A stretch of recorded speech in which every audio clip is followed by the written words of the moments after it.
అటు సంబరం ఇటు సమరం. రైజింగ్ స్లోగన్ ఒకరిది, క్లోజింగ్ స్లోగన్ మరొకరిది. రేవంత్ సర్కార్పై భిన్న స్వరాలు వినబడుతున్నాయి. తెలంగాణ రైజింగ్ వేడుకల్లో హస్తం లీడర్లు మునిగిపోయారు. ప్రతిపక్షం మాత్రం అట్రఫ్లా షో అంటూ ముప్పేట దాడి చేస్తోంది. రేవంత్ పాలనపై లీడర్ల మధ్య డైనమిట్లు పేలుతున్నాయి. అధికార ప్రతిపక్షాల మధ్య మాటల యుద్ధం నడుస్తోంది. ఇంతకీ 2 ఏళ్ల పాలన హిట్టా ఫటా? తెలంగాణలో వచ్చిన మార్పు ఎంత? స్టేట్ ఇమేజ్ పెరిగిందా తగ్గిందా? ప్రజానీకం సంతృప్తికరంగా ఉందా? 6 గ్యారంటీలపై జనం స్పందన ఏంటి? అసలు ఇంకా పాలకులు చేయాల్సిందేంటి? ఆవాజ్ తెలంగాణపై ఇవాల్టి స్పెషల్ డిబేట్.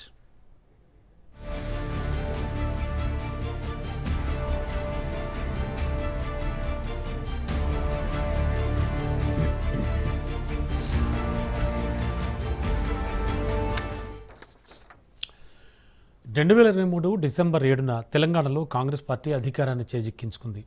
ముఖ్యమంత్రిగా రేవంత్ రెడ్డి ప్రమాణ స్వీకారం చేసి 2 ఏళ్లు పూర్తయింది. దీంతో పాలనపై భిన్నాభిప్రాయాలు వ్యక్తం అవుతున్నాయి. తెలంగాణలో ప్రజాపాలన సాగుతోందంటున్నారు అధికార పక్ష నేతలు.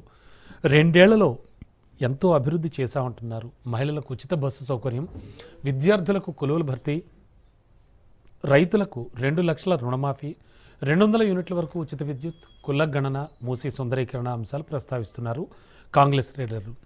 కేసీఆర్ చేసిన అప్పులు తప్పుల వల్లే ఇబ్బందులు వస్తున్నాయని ఆవేదన వ్యక్తం చేశారు. 10 ఏళ్లలో బీఆర్ఎస్ చేయలేంది 2 ఏళ్లలోనే చేశారని సంతోషం వ్యక్తం చేశారు కాంగ్రెస్ లీడర్లు.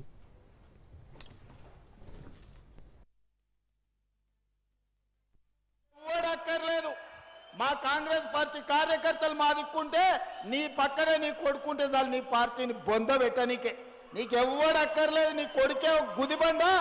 ఆ బండ ఉన్నంతసేపు నీ పార్టీని బొంద పెడతారు. ఇక మంచి రోజులు ఎట్లకెళ్ళి వస్తాయి కేసీఆర్? తెలంగాణ ప్రజలకు మంచి రోజులు వచ్చినాయి. తెలంగాణ ప్రజలకు 24 గంటలు విద్యుత్ వచ్చింది. తెలంగాణ ప్రజలకు సన్న బియ్యం వచ్చినాయి. తెలంగాణ ప్రజలకు రేషన్ కార్డు వచ్చింది. తెలంగాణ ప్రజలకు రైతు రుణమాఫీ జరిగింది. తెలంగాణ ప్రజలకు రైతు భరోసా పథకం వచ్చింది. మా ఆడబిడ్డలకు 27,000 కోట్ల రూపాయలు సున్నా వడ్డీ వచ్చింది. మా ఆడబిడ్డలకు ఆర్టీసీ బస్సులు వచ్చినాయి. రేవంత్ పాలనపై గులాబీ లీడర్లు మండిపడుతున్నారు. 2 ఏళ్లలో దోపిడీ తప్ప పారదర్శకత ఏం లేదన్నారు మాజీ మంత్రి హరీష్ రావు. ఆత్మస్తుతి పరనిందతో రేవంత్ చేసిందేమీ లేదన్నారు. ప్రజాభవన్ను విందులు వినోదాలకు కేరాఫ్గా మార్చారంటూ ఘాటు విమర్శలు చేశారు. రేవంత్ రెడ్డిది ప్రైవేట్ లిమిటెడ్ పాలన చేస్తున్నారని ధ్వజమెత్తారు. తన్నీరు 2 ఏళ్లలో ఏ వర్గానికి మేలు జరగలేదన్నారు. అవినీతి ఎలా చేయాలో కాంగ్రెస్ పాలన చూసి నేర్చుకోవాలన్నారు హరీష్ రావు. కరప్షన్ నేర్పడానికి కాలేజీ పెడితే తెలంగాణ కాంగ్రెస్ కరప్షన్ పాలనను ఒక సిలబస్ మోడల్గా పెట్టొచ్చన్నారు. తెలుగు రాష్ట్రాల్లో ఈ రోజు వరకు మనం కని విని చూడనటువంటి పాలసీ తెచ్చినావు నువ్వు. ఏంటి ఆ పాలసీ అంటే ఆర్గనైజ్డ్ కరప్షన్. ప్రతిదానికి ఇవాళ కరప్షన్ ఒక రేట్లు ఫిక్స్ చేసినావు నువ్వు. ఇలా ఎంత ప్లాన్గా ఆర్గనైజ్డ్గా కరప్షన్ అంటే బహుశా ఈ దేశంలో ఎక్కడో ఉండదు. కరప్షన్ నేర్పడానికి ఒక కాలేజ్ అంటూ పెడితే తెలంగాణ కాంగ్రెస్ పాలన ఒక సిలబస్గా మారుతుంది. This will become a model, A syllabus. Corruption ఎట్లా చేయొచ్చు అనడానికి రేవంత్ 2 ఏళ్ల పాలన ఒక సిలబస్గా బాగా సూట్ అవుతుంది. తెలుగు రాష్ట్రాల్లో ఈ రోజు వరకు మనం కని విని కాంగ్రెస్ పార్టీ ఇచ్చిన గ్యారంటీలు ప్రజలకు అందలేదంటున్నారు కమలనాథులు. హస్తం మోసపూరిత హామీలపై పోరుబాట తప్పదంటున్నారు. హామీలు అమలు చేయకుండా విజయోత్సవాలు చేసుకోవడం ఏమిటని ప్రభుత్వాన్ని ప్రశ్నించారు. ప్రజాపాలన వేడుకల కోసం కోట్ల రూపాయలు ఖర్చు చేస్తున్నారని మండిపడ్డారు కాషాయ నేతలు. ఆ రోజు బీఆర్ఎస్ వ్యతిరేకంగా కాంగ్రెస్ పార్టీకి ఓటు వేయడం జరిగింది. మరి కాంగ్రెస్ పార్టీ సోనియా గాంధీ నాయకత్వంలో, రాహుల్ గాంధీ నాయకత్వంలో, ప్రియాంక గాంధీ నాయకత్వంలో, రేవంత్ రెడ్డి నాయకత్వంలో అనేక రకాల హామీలు ఇచ్చారు. ఈ రోజు 2 సంవత్సరాలు కావస్తుంది. మరి ఈ రోజు రేవంత్ రెడ్డి రాష్ట్రమంతా పర్యటిస్తా ఉన్నాడు. 2 సంవత్సరాల విజయోత్సవ పాలన పేరు మీద తెలంగాణలోని ముఖ్యమైనటువంటి ప్రాంతాల్లో పర్యటిస్తా ఉన్నారు. పార్టీ తరఫున, ప్రభుత్వం తరఫున ఉత్సవాలు నిర్వహిస్తా ఉన్నారు. నేను ఈ సందర్భంగా ముఖ్యమంత్రి రేవంత్ రెడ్డి గారు ఒకటే సవాల్ చేస్తా ఉన్నాను. రేవంత్ రెడ్డి గారు, మీరు ఏ ముఖం పెట్టుకొని ఈ యొక్క ఉత్సవాలు నిర్వహిస్తున్నారో ఈరోజు తెలంగాణ ప్రజలు నిన్ను ప్రశ్నిస్తుందని అడుగుతా ఉన్నాను. భారతీయ జనతా పార్టీ నిన్ను ప్రశ్నిస్తుంది. ఆ రోజు బీఆర్ఎస్ వ్యతిరేకంగా రాజకీయాల్లో సవాళ్లు ప్రతి సవాళ్లు సర్వసాధారణం. అధికార పక్షం తప్పులు ఎప్పుడు దొరుకుతాయోనని ప్రతిపక్షాలు కాసు కూర్చుంటాయి. అధికార పక్షం కూడా ప్రతిపక్షాల విమర్శలను అంతే బలంగా తిప్పికొట్టడానికి పదునైన సవాళ్లతో కూడిన అస్త్రాలని సంధిస్తూ ఉంటుంది. అందుకే తెలంగాణలో రాజకీయం హీటెక్కింది. ఒకవైపు సంబరాలు జరుగుతుంటే మరోవైపు సమరభేరీ మోగుతోంది. రాబోయే రోజుల్లో రాజకీయం మరింత రసవత్తరంగా మారే అవకాశం కనిపిస్తోంది. ఎస్, ఆవాజ్ తెలంగాణ అంటే తెలంగాణ ప్రజలు అసలు ఏం కోరుకుంటున్నారు, వీటికి సంబంధించి ఓవరాల్గా 2 ఏళ్ల కాంగ్రెస్ ప్రభుత్వం చేసింది ఏమిటి, ఇంకా చేయాల్సినవి ఏమిటి, ప్రతిపక్షాలు ఏం చెప్తూ ఉన్నాయి, ఏం అడుగుతూ ఉన్నాయి, ఏం డిమాండ్ చేస్తున్నాయి, ఇవన్నీ కూడా ఇప్పుడు చర్చిద్దాం. Yes, welcome back. రైజింగ్ అనే స్లోగన్ ఒకళ్ళది, క్లోజింగ్ అనే స్లోగన్ ఒకళ్ళది. రేవంత్ సర్కార్పై భిన్న స్వరాలు వినబడుతున్నాయి. అండ్ మోరోవర్ రేవంత్ పాలనకు 2 ఏళ్ళు పూర్తయింది. మరి తెలంగాణ ప్రజలు యాక్చువల్గా కోరుకుంటుంది ఏంటి? వీళ్ళు ఇచ్చిన హామీలన్నీ అమలుపరిచారా? దానికి ప్రతిగా అటు బీఆర్ఎస్ కావచ్చు, ఇటు బీజేపీ కావచ్చు ఏమంటూ ఉన్నారు? అండ్ మరో ముఖ్యమైన విషయం, రైజింగ్ తెలంగాణ అంటూ ఒక గ్లోబల్ సమ్మిట్ ఒక 2 days అంటే తెలంగాణకు పెట్టుబడులను ఆహ్వానించాలి, అలాగే పలువురు ప్రముఖులను ఆహ్వానిస్తూ తెలంగాణ యొక్క గొప్పతనం, అలాగే ముఖ్యంగా హైదరాబాద్ అండ్ పరిశ్రమల అభివృద్ధి, వీటన్నిటికీ సంబంధించి కూడా ఒక గ్లోబల్ సమ్మిట్ నిర్వహిస్తోంది 2 ఏళ్ల పాలన పూర్తయిన సందర్భంలో రేవంత్ సర్కార్. అసలు ఓవరాల్గా ఎలా ఉంది ఈ సిచ్యువేషన్, ఏమంటూ ఉన్నారు, ఎంతవరకు హామీలు అమలయ్యాయి, అండ్ మిగతా హామీల సంగతి ఏమిటి, తెలంగాణ ప్రజలు యాక్చువల్గా కోరుకుంటుంది ఏంటి, ఇవన్నీ కూడా మాట్లాడదాం. మనకి ఈ విశ్లేషణ చేయడానికి మనతో పాటు వెంకటరెడ్డి గారు బీజేపీ నుంచి, గౌరీ సతీష్ గారు కాంగ్రెస్ అధికార ప్రతినిధి, అండ్ దత్తాత్రేయ గారు బీఆర్ఎస్ అధికార ప్రతినిధి, వీరు ముగ్గురు కూడా ఉన్నారు. మనకు స్టూడియోలో గౌరీ సతీష్ గారు సిద్ధంగా ఉన్నారు. ముందుగా వెంకటరెడ్డి గారి దగ్గర నుంచి వెళ్దాం. చెప్పండి. వెంకటరెడ్డి గారు, ఓవరాల్గా ఏమంటున్నారు అంటే బీజేపీ చాలా ప్రశ్నలు సంధిస్తోంది. కిషన్ రెడ్డి గారు మాట్లాడింది వింటే మీకు అర్థమవుతుంది. మేము ప్రశ్నిస్తూనే ఉంటాం అంటున్నారు. ఏమిటంటే 2 ఏళ్ల రేవంత్ రెడ్డి గారి పరిపాలనలో బీజేపీ గమనించింది ఏమిటి, అంటే ఇంకా ఏం కావాలి బీజేపీకి, అంటే తెలంగాణ ప్రజలు ఏం కోరుకుంటున్నారు అనుకుంటోంది బీజేపీ? ఇప్పుడు ఒకటి రమణ గారు, లైవ్ లో ఉన్న మిత్రులందరూ కూడా నమస్తే. Yes, sir. ఏ ప్రభుత్వమైనా 5 సంవత్సరాల కోసం ఎన్నిక కావడం జరుగుతున్నటువంటిది.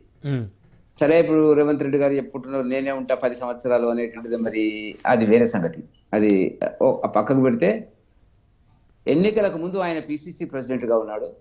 అనేక సందర్భాల లోపల, ప్రజా సమూహాల లోపల, సభల లోపల ప్రజలకు ఇచ్చిన వాగ్దానాలను తిరిగి 42 పేజీల మేనిఫెస్టో తెలంగాణ కాంగ్రెస్ రూపొందించుకొని ప్రజల ముందుకు వెళ్ళడం జరిగినటువంటిది. ప్రజలు ఆశీర్వదించినారు, దాంట్లో సందేహం లేదు. వాళ్ళు ఎన్నికైనటువంటి సందర్భం. ఇప్పుడు ఏది ఒక 2 సంవత్సరాల తర్వాత ఒక ఆత్మ పరిశీలన, ఒక సెల్ఫ్ అసెస్మెంట్ అంటాం దీన్ని. మనం ఏం చేసినాము, ఏం చేయలేదు, ప్రజలు ఏమనుకుంటున్నారు అనేది ఏ ప్రభుత్వమైనా కూడా ఒక నిర్ణయానికి వచ్చి ఆలోచించుకోవడం మంచిది. అది సెల్ఫ్ అసెస్మెంట్ అనేటువంటిది, తమకు తాముగా జరిగింది ఏంటి అనేటువంటిది. ఇప్పుడు ఒకటి రమణ గారి, ఈ సెల్ఫ్ అసెస్మెంట్ జరిగేటప్పుడు ప్రజలకు ఇచ్చిన వాగ్దానాలు ఏంది, జరిగినవేంది, జరగనివేంది, జరగబోయేదేంది, జరగలేవు అనేటువంటి కేటగరైజేషన్ తప్పకుండా జరగాల్సినటువంటి అవసరం ఉంటుంది. 42 పేజీల దీనికి కొలతబద్ద ఒక్కటే రమణ గారు. ఇప్పుడు వాళ్ళు అనేకం చెప్పారు, లిఖిత పూర్వకంగా వాళ్ళ మేనిఫెస్టో నా దగ్గర ఉంది. మేనిఫెస్టో 42 పేజీల మేనిఫెస్టో మనకు ఉన్నటువంటిది. ఈ మేనిఫెస్టో నేను ముందు పెట్టుకున్నాను, మీరు ఈ చర్చకు పెట్టినారు కాబట్టి టీవీ రాజ్ న్యూస్ వాళ్ళు. 42 పేజీల మేనిఫెస్టోలో అనేక అంశాల గురించి వారు మాట్లాడారు, ప్రజలకు హామీ ఇచ్చినారు. ఒక ప్రభుత్వం అనేటువంటిది హామీ ఇచ్చే ముందు ఆలోచించుకోవాలి. ఆలోచించకుండా ఇష్టం వచ్చినట్టు హామీలు ఇచ్చి అధికారంలోకి రావాలా, ప్రజలను భ్రమంలో దించాలా, మోసం చేయాలా, ఓట్లు వేసుకోవాలా, సీట్లు సంపాదించాలా, ప్రభుత్వం ఏర్పాటు చేయాలి. ఆ తర్వాత ఇది మా నుంచి కాదు, ఆ గత ప్రభుత్వం చేసినటువంటి పొరపాట్ల వల్ల మేము ఈనాడు ఏమి చేయలేకపోతున్నాం అనేటువంటి దాన్ని వల్ల ఈ ప్రభుత్వం చెప్పడం అనేటువంటిది మనకు కనపడుతున్నటువంటి ఒక అంశం. కాబట్టి నేను చెప్పదలుచుకున్న పాయింట్ ఏంటంటే, వాళ్ళు ఇచ్చినటువంటి 6 గ్యారంటీల, 420 గ్యారంటీల, హామీల రకరకాల ఉన్నాయి ఈ పేజీలో చదివితే. 6 గ్యారంటీలకు వచ్చేటప్పటికి ఏం జరిగింది? ఇప్పుడు అభివృద్ధికి ఇవాళ వాళ్ళు ఏదో పెద్ద ఎత్తున ముచ్చర్ల, మిర్ఖాన్పేట, కురిమిద్ద ఆ ప్రాంతం లోపల ఇవాళ గ్లోబల్ సమ్మిట్ రైజింగ్ తెలంగాణ అనేటువంటిది ఒకటి కరెక్ట్గా 2 సంవత్సరాలలో చేయలేనటువంటి పనులు, ప్రజల్లో వచ్చినటువంటి తీవ్రమైన అసంతృప్తి కేంద్రంగా రాజకీయాలు నడుస్తున్నాయి. ప్రజల మనోభావాలు ఆలోచనలో ఉన్నటువంటి సందర్భం లోపల అక్కడ ఒక పెద్ద హంగామా క్రియేట్ చేయడం జరిగింది. 44 దేశాలు మంచిదే, భారతీయ జనతా పార్టీ అటువంటి వాటిని స్వాగతిస్తుంది. కాకపోతే అది వాస్తవమా కాదా, ఒక ప్రచారమా, గ్లోబల్ తెలంగాణ అనేది తీసుకుపోయేటువంటి సందర్భం లోపల, సమ్మిట్ అనేది తీసుకుపోయేటువంటి సందర్భం లోపల ఆర్టిఫిషియల్ ఇంటెలిజెన్స్ ఊహాజనితమైన కథా చిత్రంగా ఇవాళ అది ఏం జరుగుతుందో తెలియదు, దానికి డబ్బులు ఎక్కడి నుంచి వస్తాయో తెలియదు, ఎవరు ఎంఓలు చేసినారో తెలియదు. గత టీఆర్ఎస్ గవర్నమెంట్ నుంచి ఇప్పటిదాకా 10 సంవత్సరాల లోపల మరి దావోస్కి వెళ్ళినారు అందరూ. గతంలో కేటీఆర్ వెళ్ళినాడు, ఇప్పుడు రేవంత్ రెడ్డి గారు వెళ్ళిచ్చినారు. ఈ 10 సంవత్సరాల్లో వచ్చిన ఎంఓయూలు ఏంది, ఫారిన్ డైరెక్ట్ ఇన్వెస్ట్మెంట్ ఎంత అనేది ఒక పత్రికా ప్రకటన చెప్తే సంతోషిస్తాం. అలాంటి వాళ్ళం ఇంత వచ్చింది ఇంత రాలేదు, ఆ గవర్నమెంట్ లో ఇంత ప్రామిసెస్ ఉన్నాయి, వాళ్ళ దగ్గర రికార్డ్స్ ఉంటాయి కదా రమణ గారు, అగ్రిమెంట్ అయింది ఎంఓయూలు. కాబట్టి ఇవాళ ప్రజలను మోసం చేయడానికి నా లెక్కలో ఒక 20,000 కోట్లు 1,00,000 కోట్లకు రేవంత్ రెడ్డి గారు అగ్రిమెంట్లు ఎంఓయూలు ఇస్తే 18 నుంచి 20,000 కోట్లు వచ్చినట్టుగా మనం గూగుల్లో సెర్చ్ చేస్తే కనపడుతున్నట్టు ఒక అంశం కిందనే మిగిలిపోయినటువంటిది. వాళ్ళు చెప్తే కదా ఏమి చెప్పరు. రెండవది ఏంటంటే వాళ్ళు హామీలు ఏమి ఇచ్చినారు, 42 పేజీల మేనిఫెస్టో కట్టుబడి ఉన్నారా లేదా, హామీలు ఇవ్వలే చేసినామా అని చెప్పుకుంటున్నారు, అన్ని చేసినామా అయిపోయింది ఇంకేం లేదు, కొత్త చేయకపోవడం. వెంకటరెడ్డి గారు 2 ఏళ్ల క్రితం నాటికి ఇప్పటికీ ఈ రోజుకి 8th డిసెంబర్ మనం మాట్లాడుకుంటూ ఉన్నాం, ఏమైనా మార్పు వచ్చిందా తెలంగాణలో, ఏమైనా గమనించారా? మార్పు ఏముంటది, 2,50,000 కోట్లు అప్పులు చేసిండ్రు ఎవరు? నెలకు ఇప్పుడున్న ప్రభుత్వం ప్రతి నెల 10,000 కోట్లు అప్పు చేస్తే తప్ప ఎస్ సార్ జీతాలు ఇవ్వలేని పరిస్థితులు వాళ్ళు ఉన్నారు. నెంబర్ 1, అప్పుల మీద వడ్డీ కట్టే పరిస్థితులు వాళ్ళు లేరు. నెంబర్ 2 ఏంటంటే ఇవాళ ఒకటి అప్పనంగా ఉన్న భూములను అమ్మడము, తద్వారా ఇప్పుడు నిన్న మొన్న చూసినారు కదా రమణ గారు, కోకాపేటలో అమ్ముకుంటే 4,000 కోట్లు వచ్చింది 2 దఫాలుగా చేసినటువంటి దాంట్లో. ఇప్పుడు హిల్ట్ కింద మళ్ళీ భూములు అనేక లక్షల కోట్ల 9,200 ఎకరాల భూమిని అమ్మేటువంటి ప్రయత్నం చేస్తున్నారు. ఏ ప్రభుత్వం అయినా భూముల మీద సంసారం చేస్తుంది. మీ విషయంలో కూడా అంతే, నా విషయంలో కూడా అంతే. మనం ఉన్న ఇల్లును ఉన్న ప్లాట్ నమ్మి సంసారం చేస్తున్నామంటే మీ గురించి ఏమనుకుంటారు రమణ గారు చెప్పండి. మీకు ఏదో కొంత జీతం వస్తుంది, నెలకు 1,00,000 రూపాయలు వస్తుంది అనుకుందాము, అది సరిపడడం లేదు. మీరు ఏం చేస్తున్నారు, ఒక ప్లాట్ నమ్ముతారు, ప్లాట్ నమ్ముతుండ్రు, ఇంకో ప్లాట్ నమ్ముతుండ్రు అంటే ఒక కార్యం కోసం కాదు, మీ అవసరాల కోసం అమ్మాల్సినటువంటి పరిస్థితి ఏర్పడేది. దైనందిక రెవెన్యూ ఖర్చుల కోసము, రెవెన్యూ ఆదాయాల కింద ఒక ఆస్తిని అమ్మితే మరొక ఆస్తి పుట్టాల, ఆస్తి ద్వారా ఆదాయాలు పెరగాల. ఇది ఎకనామిక్స్ లో ప్రాథమిక సూత్రం. మీకు జరుగుతున్నది ఏంది, ఇవాళ ఒకటి బ్రాందీ తాగిస్తే తప్ప, భూములు అమ్మితే తప్ప ప్రభుత్వం యొక్క దైనందిక ఆర్థిక వ్యవహారాలు నెరవేర్చేటువంటి పరిస్థితి. ఇది అభివృద్ధి అనేటువంటిది అంటే నేను చెప్పలేదు. ఇక గతంలో ప్రభుత్వం అది ఆ పద్ధతిని చేసింది, ఇప్పుడు విపరీతంగా. ఇప్పుడు ఏమంటున్నారు, వాళ్ళే అంటున్నారు ఏమని, గత ప్రభుత్వం అప్పులు చేసిందని. గతంలో అప్పులు చేసినప్పుడు ఇదే ఫైనాన్స్ మినిస్టర్ ఇప్పుడు ఉన్నటువంటి బట్టి విక్రమార్క గారు, రేవంత్ రెడ్డి గారు అనేక సభల్లో చెప్పినారు, we know how to manage the finances అన్నది. ఇవాళ చేయలేనటువంటి నిస్సాయ ఆర్థిక సంక్షోభంలోకి వచ్చిన తర్వాత గత ప్రభుత్వాన్ని నిందించేటువంటి పరిస్థితి, లేకపోతే కేంద్ర ప్రభుత్వాన్ని నిందించడం అనేటువంటిది. ఇవాళ మీరు ఇచ్చిన హామీలలో ఏం చేసినారు, ఒక్క బస్సులు ఫ్రీ బస్సులకు సంబంధించింది గ్రౌండ్ అయినటువంటి సందర్భం, మిగతా ఏది కూడా ఫుల్ ఫ్లెడ్జ్డ్ గా జరగలేదు. నేను నాకు టైం ఇవ్వాలా? ఒక్క సెకండ్ అండి, మనకు చాలా టైం ఉంది, మనం చాలా డిస్కస్ చేద్దాం. అండ్ ఒకసారి దత్తాత్రేయ గారి వెర్షన్ కూడా తీసుకుందాం. ఒక్క నిమిషం అండి. దత్తాత్రేయ గారు నమస్తే అండి. రమణ గారు నమస్తే అండి. అంటే స్టేట్ ఇమేజ్ అనేది ఏమైనా పెరిగిందా 2 ఏళ్లలో? అండ్ ముఖ్యంగా అంటే మన హరీష్ రావు గారు అంటుంది ఆర్గనైజ్డ్ కరప్షన్ అంటున్నారు ఆయన. అంటే ఏం గమనించింది బీఆర్ఎస్? అంతకుముందు బీఆర్ఎస్ ఏం చేసింది 10 ఏళ్లలో, ఇప్పుడు ఈ 2 ఏళ్లలో ఏమైనా మార్పు వచ్చిందంటారా తెలంగాణలో? స్టేట్ ఇమేజ్ పెరగడం కానీ, అలాగే ప్రజానీకం ఓవరాల్గా చూస్తే ఒక సాటిస్ఫాక్టరీగా ఉన్నారంటారా? అంటే వీళ్ళు చెప్తున్నటువంటి సన్నబియ్యం నుంచి మొదలు పెడితే అండ్ ఈ కరెంట్ బిల్స్ తగ్గించడం కానీ ఇలాంటివన్నీ కూడా కొన్ని జరిగాయి. అండ్ లేడీస్ అందరికీ కూడా ఉచిత బస్సు సౌకర్యాలు, ఏమిటి ఇవన్నీ, వీటితో జరిగింది ఏమిటి? రమణ గారు గుడ్ ఈవినింగ్. మీకు ప్యానల్ ఉన్నటువంటి పెద్దలు వెంకటరెడ్డి గారికి, మా ఆత్మీయ సోదరుడు గౌరీ సతీష్ అన్న గారికి, ఇప్పుడు ఇవాళ రాజు న్యూస్ ప్రేక్షకులు, ఇవాళ కాంగ్రెస్ పార్టీ ఏదైతే ప్రకటిస్తా ఉందో, 2 సంవత్సరాల్లో మేము ప్రజలందరికీ కూడా ఇచ్చినటువంటి 6 గ్యారెంటీలు, 13 హామీలు, ఓవరాల్ గా 420 హామీలు ఇచ్చినట్టుగా మేకపోతు గంభీర్యాన్ని ప్రదర్శిస్తూ ఈ 6 గ్యారెంటీలలో ఒకే ఒకటి ఉచిత బస్సు, అది కూడా పూర్తి స్థాయిలో అమలు కాలేదు. ఒకటి. రెండోది, నేను మింగలేక మంగళారం అన్నట్టుగా తెలంగాణలో ఒక సామెత ఉంటుంది, ఆడలేక మధ్యల మీద నెట్టినట్టుగా. ఇవాళ రాష్ట్ర ప్రభుత్వంలో రేవంత్ రెడ్డి గారు ముఖ్యమంత్రి అయిన తర్వాత 1 సంవత్సరమో 1 నెలలో 2 నెలలో గత ప్రభుత్వం పైన ఏదైనా అనడానికి అవకాశం ఉంటుంది, అన్నా కూడా ప్రజలు వినడానికి ఒక ఆలోచన చేస్తారు. 2 సంవత్సరాలండి, 365 రోజులు, 365 రోజులు, దాదాపుగా 780 రోజుల కాల వ్యవధి పూర్తయింది. 100 సంవత్సరాల్లో పూర్తి చేస్తామన్నా ఏ ఒక్క హామీ అయినా నెరవేరిందా? 100 రోజుల్లో ఇస్తామన్నారు. బీసీలకు 42% రిజర్వేషన్లు ఇస్తామన్నారు, ఇచ్చిండ్రా? 42% రిజర్వేషన్లు ఇస్తే 23,000 పైచలకు బీసీలు సర్పంచులు, ఎంపీటీసీలు, జెడ్పీటీసీలు అవుతారు, ఇక మీదే రాజ్యం అన్నాడు, ఇచ్చిండా? అదే బీసీలు ముఖ్యమంత్రి గారికి కుర్చీ ఇచ్చిరు, పిసిసి ప్రెసిడెంట్ నుంచి ముఖ్యమంత్రిని చేసిరు.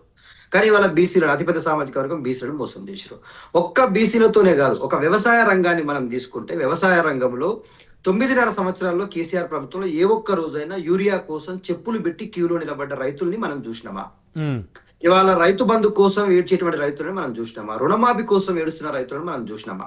రుణమాఫీ కోసం రైతుల కన్నీళ్లు, పండించిన పంటని ప్రభుత్వం కొంటలేదని కన్నీళ్లు, పంట వర్షార్పితం అవుతుంటే పరిశీలించలేని పరిస్థితులు, తుఫాన్ వచ్చి పంట మొత్తం కూడా నేలపాలైపోతుంటే, వర్షార్పితం అయిపోతుంటే అటువైపు చూడలేనటువంటి పరిస్థితులు. ఇవాళ రైతుల కన్నీళ్లకు ఈ సమాధానం చెప్పాల్సిన అవసరం ఉంది. ఇవి రైతులను కన్నీళ్ళలో పర్వంతం చేసినందుకు ఇవాళ విజయోత్సవ సభ నిర్వహిస్తున్నారా? అతిపెద్ద సామాజిక వర్గం రైతులు. రైతు కూలీలకు ఇస్తాము, రైతులకు ఇస్తాము, కౌలు రైతులకు ఇస్తాము, రైతు బంధు అన్నాడు. అందరికీ రైతు బంధును బంద్ చేసిండు. ఏ ఒక్క సామాజిక వర్గానికి కూడా రైతు బంధు అందకుండా చేసిండు. పోనీ చనిపోయిన రైతుకు ఇవాళ తెలంగాణ రాష్ట్రంలో రేవంత్ రెడ్డి ముఖ్యమంత్రి అయిన తర్వాత దాదాపుగా 800 మంది రైతులు ఆత్మహత్యలు చేసుకున్నారు. ఏదో ఒక కారణం చేత. ఆయన రుణమాఫీ చేయలేదని, లేకపోతే వర్షం పడి తుఫాన్లు వచ్చి పంట నష్టమైందని చనిపోయారు. ఏ ఒక్క కుటుంబాన్ని పరామర్శించిండ్రా అండి? ఏ ఒక్క కుటుంబానికైనా రైతు బీమా ఇచ్చే ప్రయత్నం చేసిండ్రా? అది దిక్కు లేదు. పోనీ ఇవాళ 24 గంటల కరెంటు విషయంలో డోకా. అతిపెద్ద సామాజిక వర్గం తెలంగాణ రాష్ట్రంలో గుర్తుపెట్టుకోండి, రేవంత్ రెడ్డి గారికి అధికారం ఇచ్చింది బీసీలు ఒకవైపు అయితే నిరుద్యోగులు రెండో వైపు. నిరుద్యోగులకు 2 లక్షల ఉద్యోగాలు ఇస్తామని చెప్పిండ్రు. మొదటి సంవత్సరమే ముఖ్యమంత్రి మొదటి సంవత్సరం రాగానే 2 లక్షల ఉద్యోగాలు ఇస్తా అని చెప్పిండు. ఎన్ని ఉద్యోగాలు ఇచ్చిండ్రండి వీళ్ళు అధికారంలోకి వచ్చిన తర్వాత? మేము 1,65,000 ఉద్యోగాలు భర్తీ చేసి ఉద్యోగాల ఆర్డర్లు ఇచ్చేసినాము. మేము భర్తీ చేయకుండా నోటిఫికేషన్ ఇచ్చిన ఉద్యోగాలు 65,000. సో 65,000 ఓవరాల్ గా ప్రజానీకం అయితే సంతృప్తికరంగా లేదు అంటారు మీరు? ప్రజానీకం సంతృప్తికరంగా ఉంటే ఇవాళ ఎడమ బొజ్జు మీద ఖానాపూర్ లో ఎందుకు తిరుగుబాటు చేస్తారు? బీర్ల ఐలయ్య పైన ఎమ్మెల్యే పైన ఎందుకు తిరుగుబాటు చేస్తారు? ఎన్ఎం శ్రీనివాసరెడ్డి మహబూబ్నగర్ జిల్లా నుంచి ఇదేం కష్టం వచ్చింది మాకు, మేము ఎమ్మెల్యేలం అంటే చావులకు పిల్లలకు తిరుగుతందుక మేము ఎమ్మెల్యేలమైందని ఆయన ఎందుకు మాటలు మాట్లాడతాడు? ఇవాళ తెలంగాణ రాష్ట్రంలో ఏ మురగ తీస్తుండని రైజింగ్ తెలంగాణ అంటున్నాడు. ఎక్కడ రైజ్ అవుతుంది? రేవంత్ రెడ్డి కుటుంబంలో రైజ్ అవుతుంది. అంటే భవిష్యత్తులో పెట్టుబడులు ఆహ్వానించడానికి కానీ, ఇంకా డెవలప్ చేయడానికి కానీ అవకాశం ఉండేలాగా 4th సిటీ అంటున్నారు. అందుకని రైజింగ్ తెలంగాణ సమ్మిట్ అంటున్నారు వాళ్ళు. There is a clear cut definition Ramana గారు.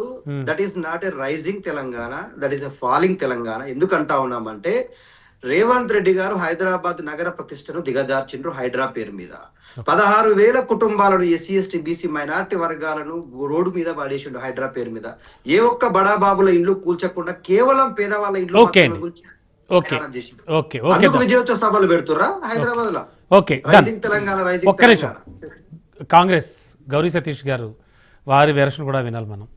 గౌరీ సతీష్ గారు విన్నారు కదా, ప్రతిపక్షాలు అంటున్నవి బీజేపీ ప్రశ్నిస్తూనే ఉంటాం ఆగం అంటున్నారు, అండ్ ఆర్గనైజ్డ్ కరప్షన్ అంటున్నారు బీఆర్ఎస్ నుంచి హరీష్ రావు గారు కావచ్చు. ఇంకా ఇప్పుడు ఆల్రెడీ దత్తాత్రేయ గారు చెప్పింది కూడా విన్నారు.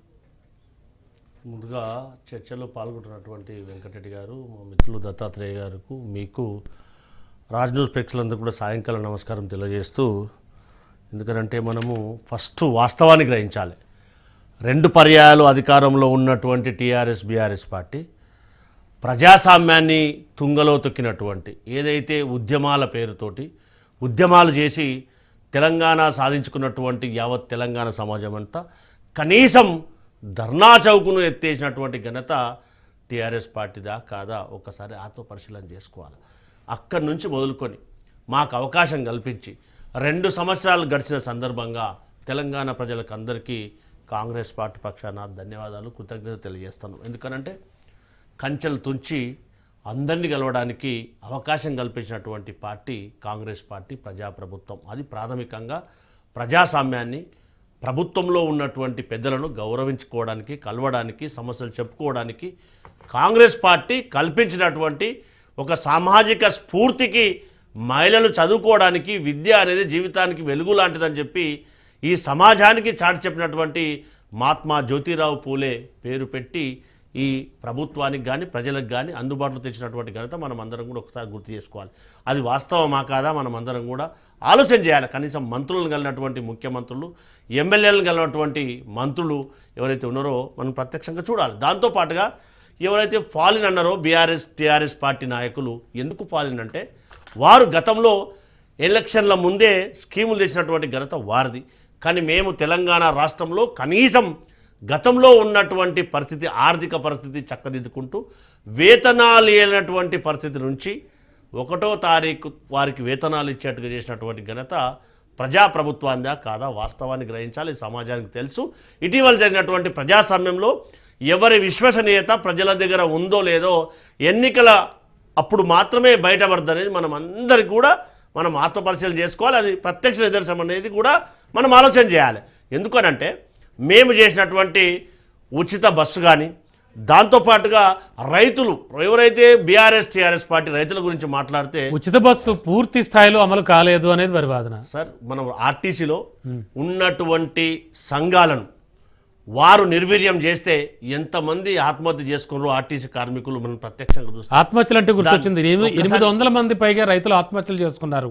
వారిని ఒక్కరిని కాంగ్రెస్ వాళ్ళు వెళ్ళి మేము ఏమంటున్నామంటే కనీసం రైతు వరేస్తే ఊరినటువంటి మాజీ ముఖ్యమంత్రి కేసీఆర్ గారు తెలంగాణ రాష్ట్రంలో రైతులు చనిపోసే కనీసం పరామర్శించలేదు.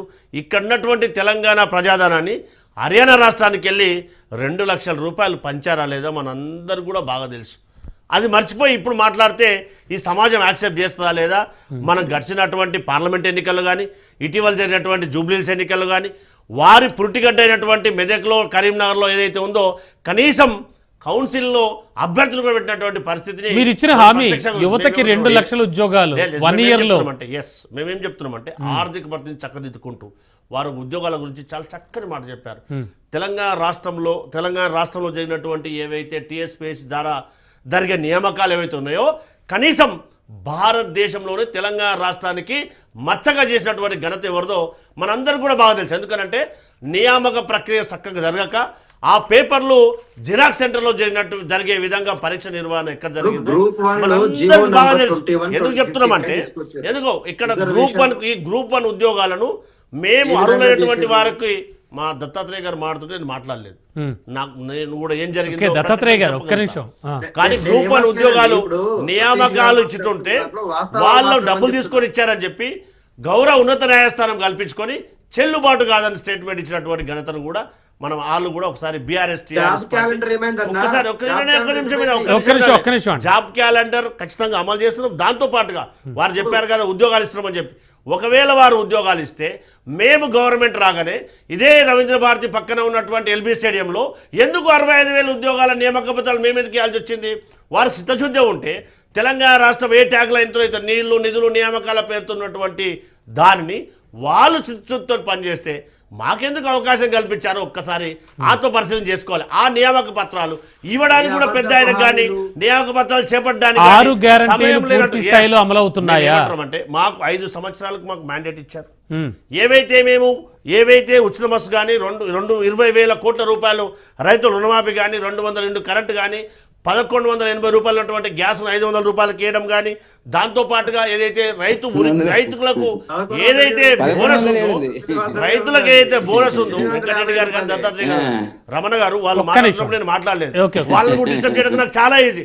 నేను కూడా నవ్వగలుగుతా, ఎక్కిరియగలుగుతా, ఏమన్నా చేయగలుగుతా. అవునా కదా? ఎందుకంటే మన వీక్షకులు వింటున్నారు, మనం ఏం మాట్లాడుతున్నామో కూడా ఆలోచన చేయాలి. వాస్తవమా కాదా కూడా చేయాలి. దాంతోపాటు ఈ తెలంగాణ రాష్ట్రంలో గిగ్ వర్కర్లు 4 నుంచి 5 లక్షల మంది ఉంటే ఎక్కడైతే భారతదేశంలో మొట్టమొదటిసారిగా వాళ్ళకి ఇన్సూరెన్స్ కలిగించాలి, ఏదైనా ఆపద వస్తుందని చెప్పి చట్టం తెచ్చినటువంటి కన్నా కాంగ్రెస్ పార్టీదా కాదా? దాంతోపాటుగా ఎక్కడైతే అల్లుడు వస్తాడో అనుకుంటాడు, కొత్తకు పెళ్ళైతే ఏముంటారని చెప్పి డబల్ బెడ్రూమ్ పేరు తెచ్చినటువంటి వాళ్ళు ఒక్కొక్క నియోజకవర్గానికి 3,500 డబల్ బెడ్రూమ్ కేటాయిస్తే అంటే ప్రజానీకం సంతృప్తికరంగానే ఉంది అంటుంది కాంగ్రెస్. ఖచ్చితంగా ఉంది కాబట్టి ఇటీవల జూబ్లీహిల్స్ ఎన్నికల నిదర్శనం వాస్తవమా కాదా? మరి భారతీయ జనతా పార్టీ రెండే ప్రశ్నలు రమణ గారు.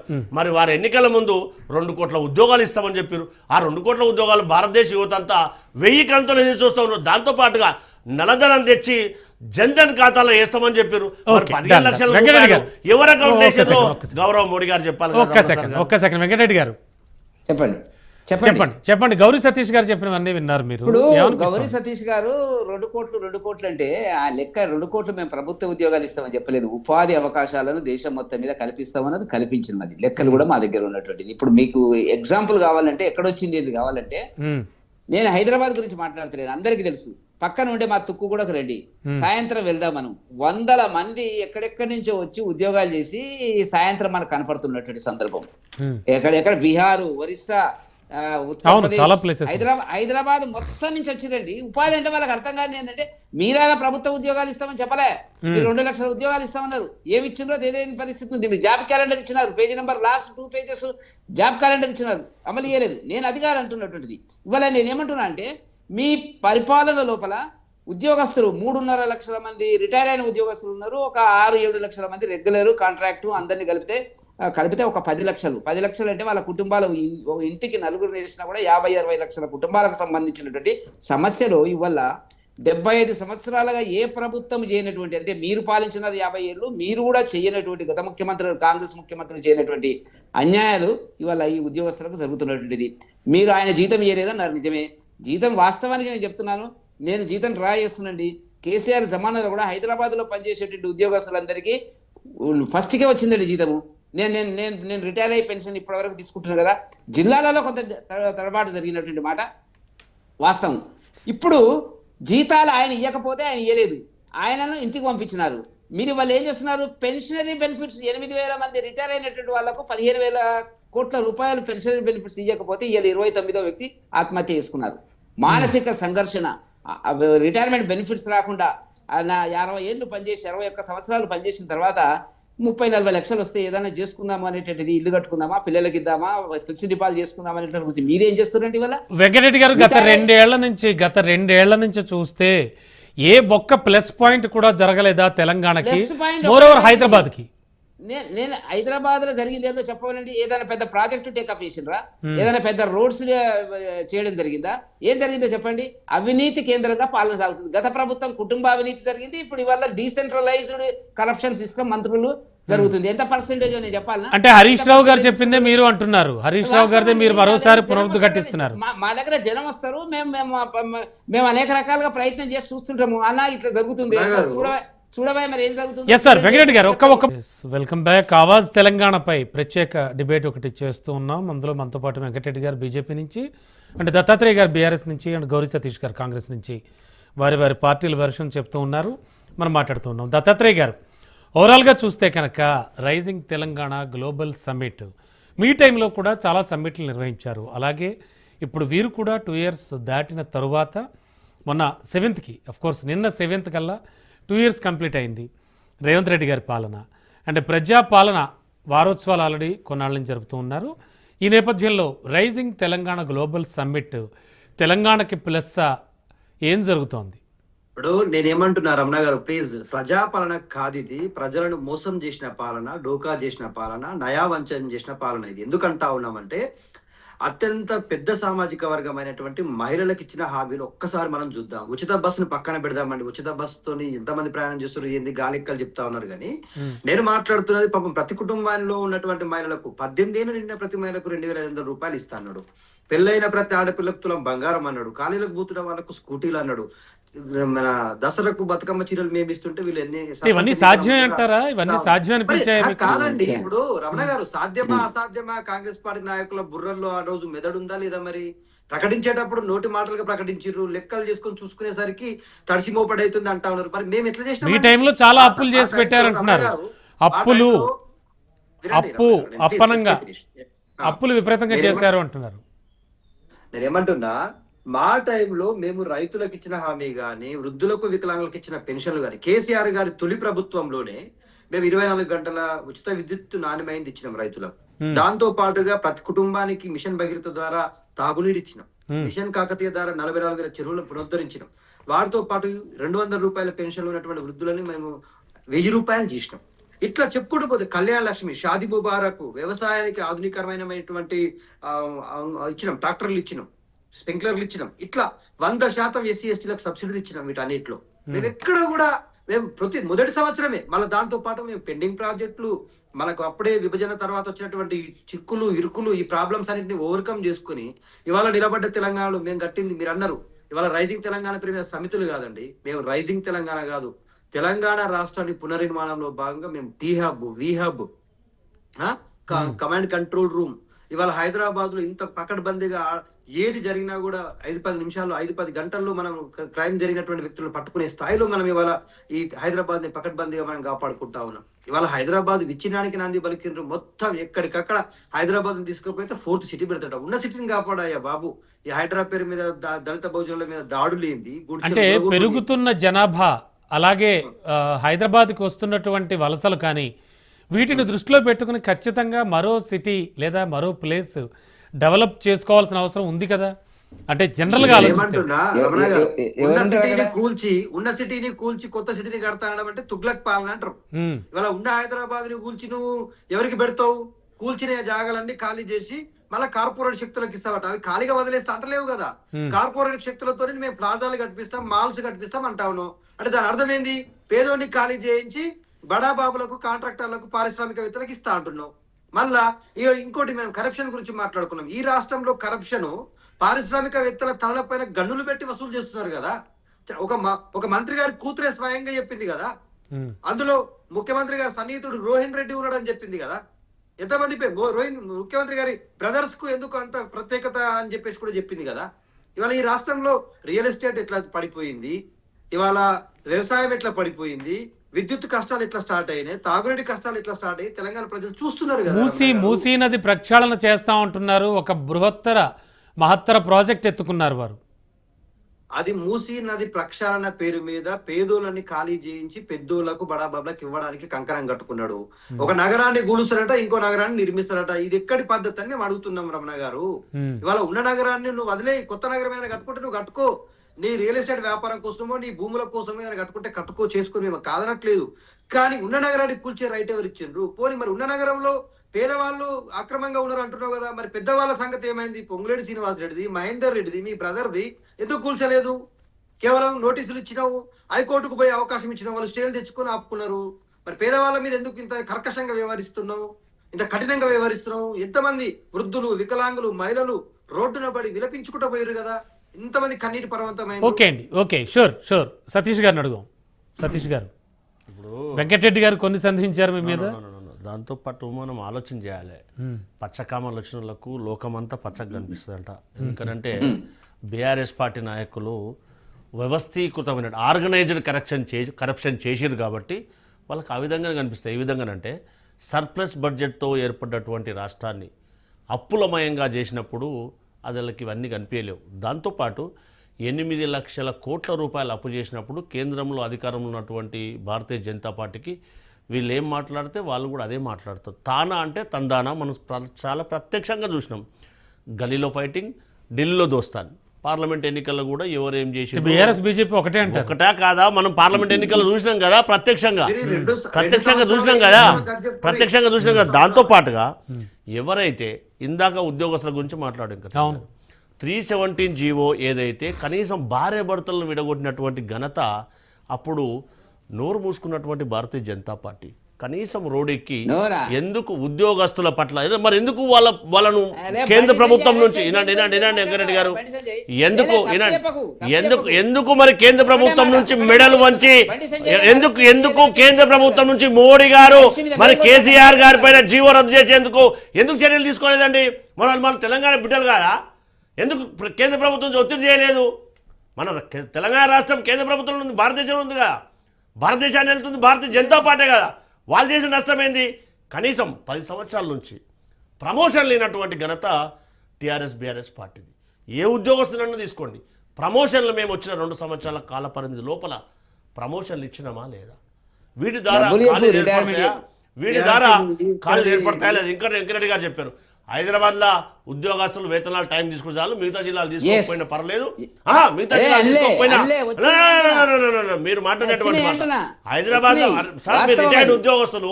రిటైర్డ్ ఉద్యోగస్తులు ఆల్ఫాబెటికల్ ఆర్డర్లో ఇప్పుడే నేను ట్రెజరీకి ఫోన్ కలుపుతా, ఎవరికి ఎప్పుడు పడ్డాయో రమణ గారికి చెప్తాను కదా. నేనేం చెప్తున్నా, ఒకటో తారీఖు రోజు కనుక 1వ తారీఖు కానీ 5వ తారీఖు లోపల వెంకటరెడ్డి గారు వినండి, భారతీయ జనతా పార్టీ అబద్ధాలు మాట్లాడితే అబద్ధాల పునాదుల మీద మీరు అబద్ధం చేస్తే ఎవరు వినరు, వాస్తవాలు తెలుస్తాయి కదా. 5వ తారీఖు లోపల తెలంగాణ రాష్ట్ర వ్యాప్తంగా అరే ఇందాక మీరే అన్నారు కదా సార్, మా హైదరాబాద్ లో పడ్డాయి, మిగతా జిల్లాలకు పడకపోయినా ఎంతవరకు కరెక్ట్? అరే మిగతా జిల్లాలు కూడా మనోళ్ళే కదా. తెలంగాణ రాష్ట్రంలో ఉన్నటువంటి ప్రజలు ఉద్యోగస్తులు మనోళ్ళే కదా, వాళ్ళు తెలంగాణ బిడ్డలే కదా. అందరికి ఇవ్వాల్సిన బాధ్యత ప్రభుత్వం పైన ఉందా లేదా? హైదరాబాద్ లో ఉన్నటువంటి వాళ్ళు 1వ తారీఖు వాళ్ళు సరిపోతుందా? తెలంగాణ రాష్ట్రంలో ఉన్నటువంటి ఉద్యోగస్తులకు 1వ తారీఖు వేతనం ఇస్తున్న పరిస్థితి మాది. అది ఆర్థికంగా దుబారా ఖర్చు తగ్గించి మీరు రమణ గారు ఒక్క నిమిషం. వారు మాట్లాడేటప్పుడు విన్నా కదా, సరే ఒక్క నిమిషం వెంకటరెడ్డి గారు వారు రిటైర్డ్ ఆయన ఎంప్లాయీ, version. నాకు తెలుసు. వినండి, ఆయన వారు- version వారు విందాం. మిగతా జిల్లాలో పల్లెం అనేది వాస్తవమా కాదా? అవాస్తవాన్ని మాట్లాడదు అవును, కదా, అది వాస్తవమే. అది అవాస్తవాన్ని వాస్తవమే. మాట్లాడదు కదా. మరి 317 ద్వారా వాస్తవమే. ఉద్యోగస్తులకు నేను చెప్తున్నా. వెంకటరెడ్డి గారు ఒక్క నిమిషం. సకల 317 జనులు గురించి నీకు సమ్మె అవగాహన చేస్తే లేదు. తెలంగాణ రాష్ట్రం వచ్చింది. మరి మీరు ఉద్యోగస్తులను ఎక్కడ ఉన్నారండి? ప్రొటెక్ట్ చేయవలసిన బాధ్యత అందరి మీద ఉందా లేదా? మరి ప్రతిపక్ష ప్రొటెక్ట్ చేస్తున్నారు. ఇప్పుడు ఏమన్నారు? నాకు ఘోషణ కూడా వెంకటరెడ్డి గారు ఒక్క నిమిషం మీరు ఆగండి. వెంకటరెడ్డి గారే మాట్లాడుతుంటే రెండు రమణ గారు సంవత్సరాలు వెంకటరెడ్డి గారినే మాట్లాడమని చెప్పండి. ఎందుకంటే వెంకటరెడ్డి గారు వాళ్ళు తానా అంటారు, తందానా అంటారు. ఎందుకంటే వెంకటరెడ్డి గారు మీరు ఒక్క నిమిషం ఆగండి. ఆయన వెర్షన్ అయిపోయాక మీరే మాట్లాడతారు ఇప్పుడు. నేను ఏమంటా అంటే ఎంప్లాయీస్ పట్ల మరి ఎందుకు కేంద్ర ప్రభుత్వం నుంచి ఒత్తిడి తెచ్చి వాళ్ళకు ఉపశమనం కల్పలేదు?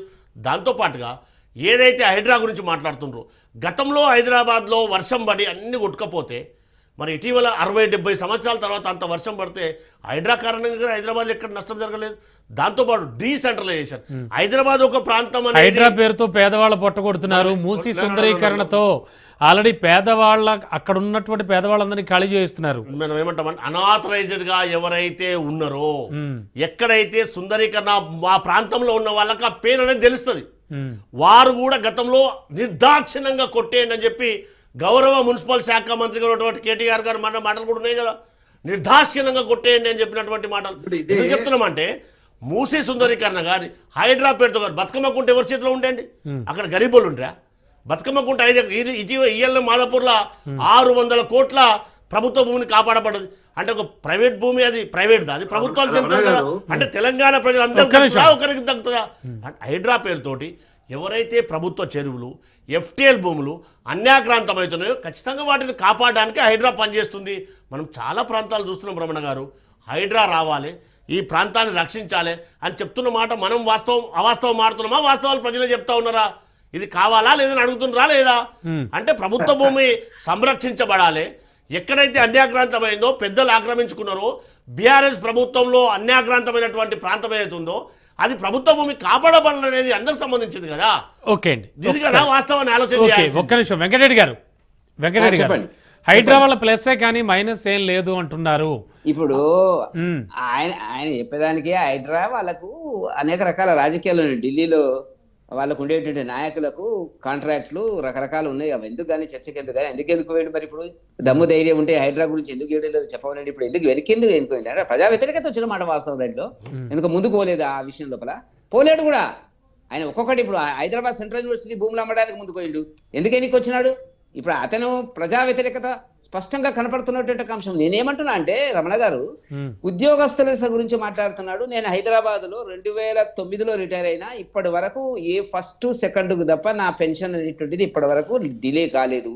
జిల్లాలలో అయిన మాట వాస్తవము, దాన్ని సరిదిద్దిన మాట వాస్తవము. జీతం ఇచ్చి మేమే గొప్పతనం చేసినామంటే ఆయన ఇయ్యలేదు. మీరు ఇవాళ పెన్షన్ బెనిఫిట్స్ ఇస్తలేరు. వాళ్ళు చచ్చిపోయే పరిస్థితి, ఆత్మహత్యలు చేసుకుంటారండి. రైతుల్లాగా ఉద్యోగస్తులు ఆత్మహత్యలు చేసుకుంటారండి. అది తెలియదా మీకు? ఇలా 5 వాయిదాలు వాళ్ళ మేనిఫెస్టోలో చెప్తున్నాను. 3 వాయిదాలు డిఏలు ఇవ్వాలా, మేము రాగానే ఇస్తామన్నారు. ఇప్పుడు 5 వాయిదాలకు పెరిగింది. ఈ జనవరికి వస్తే 6వ వాయిదా వస్తుంది. 2.5 సంవత్సరాల నుంచి వాళ్ళ జీతాలు పెరగలేదు, ధరలు పెరిగినాయి.